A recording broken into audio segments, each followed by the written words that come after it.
విజయవాడ. నమస్తే నమస్తే. సారీ సుమ గారు, నాకు మైక్ ఇవ్వడానికి కొంచెం డిలే అయింది. విజయవాడలో ఇది ప్రీ రిలీజ్ ఫంక్షన్లా లేదు, సక్సెస్ మీట్ చేస్తున్నట్టుంది. Thank you.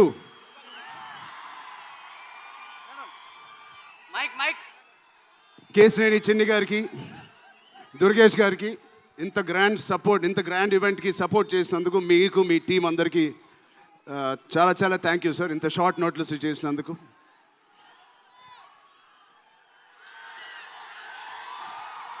విజయవాడ అసలు మీ అందరి మధ్యలో ఇక్కడికి వచ్చి చేసుకున్నందుకు మీ అందరికీ థ్యాంక్ యూ సో మచ్. చాలాసేపు నుంచి వెయిట్ చేసినందుకు. ఇంత హీట్లో షర్ట్ అంతా మొద్ద అయిపోయింది అందరికీ. బట్ ఈ హీట్ని, ఈ ఎనర్జీని చాలా ఇంతసేపు ఎంజాయ్ చేసాం. విజయవాడలో చేయాలనుకున్నాం. ఎప్పుడైతే డిసైడ్ అయ్యామో నేను సతీష్ గారికి చెప్పాను, ఇది మా లక్కీయెస్ట్ సిటీ. నాన్నగారికి కానీ మాకు ఖైదీ నెంబర్ 150 కూడా ఇక్కడే చేసాం, ఇంద్ర కూడా ఇక్కడ చేసాం. సో ఆ లక్ని కొంచెం మేము ఇంటికి తీసుకెళ్దామని ఇక్కడికి వచ్చాం. మీ అందరికీ, తమ్ముళ్ళకి, ఇక్కడ ఉన్న అన్నయ్యలకి, వచ్చిన అక్కలకి, చెల్లెలకి, మీ అందరికీ పేరు పేరున థ్యాంక్స్. అలాగే టీవీలో చూస్తున్న మా అభిమానులకి, వాళ్ళందరికీ చాలా థ్యాంక్ యూ. సరే, పెద్ది అన్ని విజువల్స్ చూశారు మీరు. పెద్ది ఎన్నో కథలు వింటూ ఉంటాం ఆర్టిస్ట్గా. కొన్ని కథలు విన్నప్పుడు నచ్చుతాయి, కొన్ని కథలు విన్నప్పుడు ఆశ్చర్యపరుస్తాయి.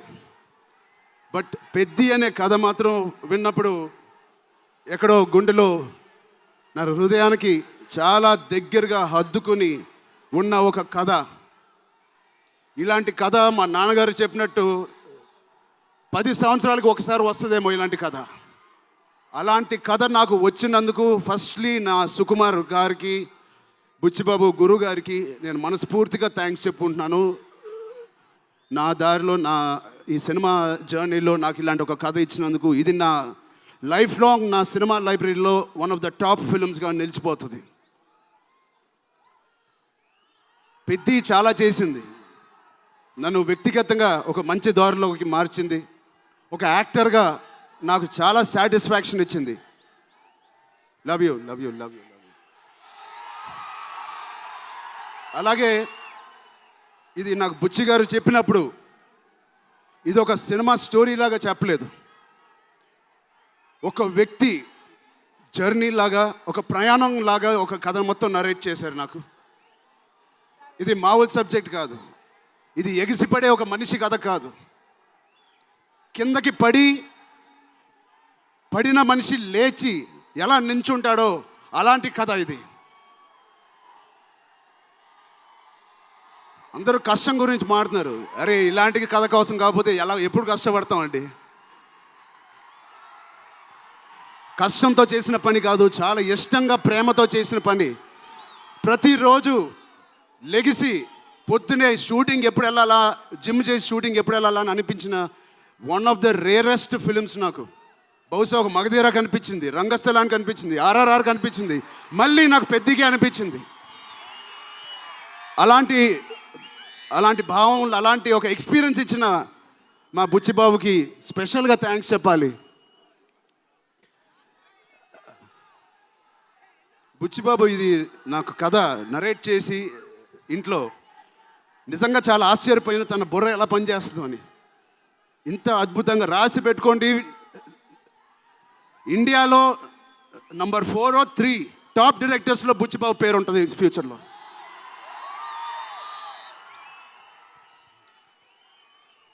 సో అంత మంచి ఎక్స్పీరియన్స్ ఇచ్చిన బుచ్చిబాబు గారికి చాలా థ్యాంక్ యూ. ఇలాంటి సినిమా ఒప్పుకోవడానికి నాకు ఒకటే బలం నా మనసులో, ఇలాంటి సినిమా చెయ్యాలి అని. ఎవరు కాదు, అది మీరే మీకోసమే. నిజంగా ఏ ఆర్టిస్ట్కైనా వాళ్ళ అభిమానుల నుంచి, వాళ్ళ శ్రేయోభిలాషుల నుంచి ఇలాంటి ఎక్సైట్మెంట్, ఇలాంటి ఎంకరేజ్మెంట్ లేకపోతే ఎందుకు చేయాలండి సినిమాలు? హాయిగా ఇంట్లో కూర్చొని వేరే పని చేసుకోవచ్చు. మీకోసం చేతులు ఇరక్కొట్టడమే కాదు, రక్తం చింది కూడా పని చేస్తాను మీకోసం.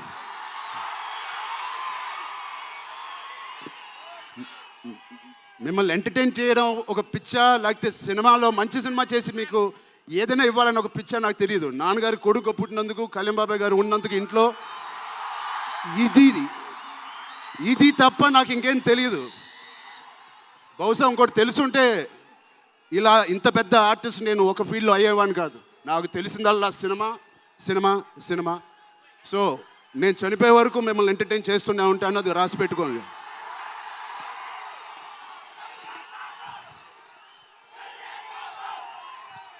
సో మా టెక్నీషియన్స్ గురించి మాట్లాడాలంటే ఫస్ట్ మా రత్నవేల్ గారి గురించి. ఇది 4వ సినిమా రత్నవేల్ గారితో. ఇంత బ్యూటిఫుల్గా మమ్మల్ని అందరినీ ప్రజెంట్ చేసి ఆయన సీనియారిటీని మాకు సపోర్ట్గా ఇచ్చిన ర్యాండీ గారికి ఆయన స్పెషల్ థ్యాంక్ యూ. అలాగే పనిచేసిన అవినాష్ కొల్లా గారికి థ్యాంక్ యూ సో మచ్. అద్భుతంగా ఇచ్చారు మా పెద్ద వరల్డ్ని. Naveen Nooli thank you so much, fantastic editing. మిగతా టెక్నీషియన్స్ అందరూ, మా అనంత్ శ్రీరామ్ గారు, బాలాజీ గారు, మా choreographer Jani master, Bosco master, thank you so much. మిగతా సింగర్స్ అందరికీ థ్యాంక్ యూ సో మచ్. మా సతీష్ గారి గురించి చెప్పాలి. మొదటి సినిమా ప్రొడ్యూసర్ లాగా కాదు, ఒక 50 సినిమాలు తీసిన ప్రొడ్యూసర్ లాగా ఆయన దీనికి పనిచేశారు. ఆయన ఒక పెద్ద కన్స్ట్రక్షన్ కంపెనీకి యజమాని. దాంట్లో కూడా ఒక నంబర్ 1 స్థాయిలో ఆయన ఎదుగుతూ వెళ్తున్నారు. ఆయనకి ఏం పని ఇచ్చినా ఇంత చిత్తశుద్ధితో, ఇంత డెడికేటెడ్గా చేయలేదు. ఆయన చేస్తారు. మామూలుగా నేను పనిచేసిన 1-2 ప్రొడ్యూసర్లు టీ తాగి భోజనానికి వచ్చి వెళ్ళిపోతారు. అలాంటి టీ తాగి వెళ్ళే ప్రొడ్యూసర్ కాదు. ఎవ్రీ డే 3 పూటలు అంటే 8 అవర్స్ మాతోనే గడిపినాడు. నాకు ఒక్కరోజు గుర్తులేదు ఆయన సెట్లో లేకుండా. అంత బాగా ఆయన ఇలా మాకు సపోర్ట్ చేసినందుకు వెన్నుపోటు కాదు సారీ వెన్నంట మాకు ఉన్నందుకు సతీష్ గారు థ్యాంక్ యూ సో మచ్. అలాగే మా కో ప్రొడ్యూసర్స్ అండ్ ప్రెజెంటర్స్ మైత్రి రవి గారికి, నవీన్ గారికి కూడా థ్యాంక్ యూ. బిఫోర్ యూ వాళ్ళకి కూడా thank you. India wide release చేస్తున్న మా జియో సినిమాకి కూడా చాలా థ్యాంక్ యూ. టీ సిరీస్ మ్యూజిక్కి చాలా థ్యాంక్ యూ. ఇంకా ఎవరెవరు అసోసియేట్ అయ్యారో వాళ్ళందరికీ చాలా చాలా thank you. Rahman sir, you are the biggest pillar of Peddi. మేమందరం ఎంత కష్టపడ్డామో 2.5 సంవత్సరాలు, 280 రోజులు, దాన్నన్నిటినీ మీరు దగ్గర తీసుకొచ్చి దానికి ఒక ప్రాణం పోస్తున్నారు. రోజు 6 గంటల మార్నింగ్ వరకు పనిచేసి పడుకుంటున్నారు ఆయన డెడికేషన్కి, ఆయన సినిమాలో పనిచేస్తున్నందుకు చాలా చాలా చాలా థ్యాంక్ యూ. ఏంటి విజయవాడ?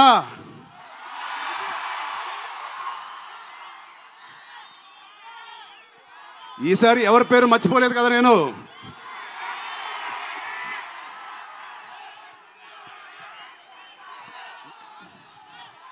ఆ చంద్రుల్లో ఒక ముక్క జారిందే నా పక్క. మా జాన్వి గారికి ఇక్కడ శ్రీదేవి గారు ఎక్కడున్నారో జాన్వి గారిని చూసి ఎంతో మనస్ఫూర్తిగా, ఎంతో గర్వంగా ఆనందపడుతూ ఉంటారు.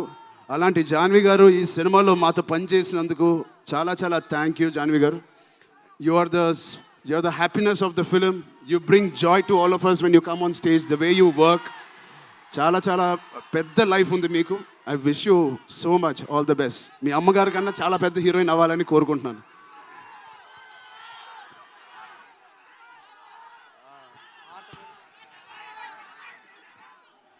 సో డేట్ గుర్తుందా?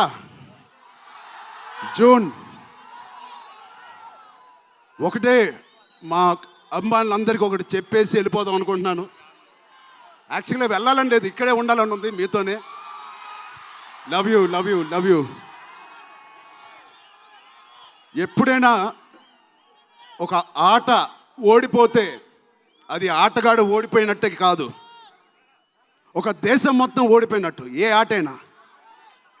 అలాగే ఈ పెద్దిగాడు, మీ అందరికి తెలిసి ఆ డైలాగ్ ఉంది, ఆట ఆడలేదు, ఏంటది, పోరాడాడు.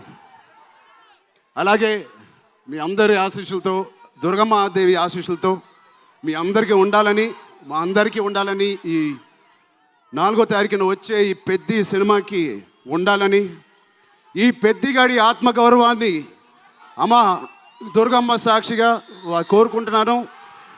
ఆత్మగౌరవాన్ని మీరందరూ ఉన్నత స్థాయికి తీసుకెళ్తారని మనస్ఫూర్తిగా దుర్గాదేవిని కోరుకుంటున్నాను.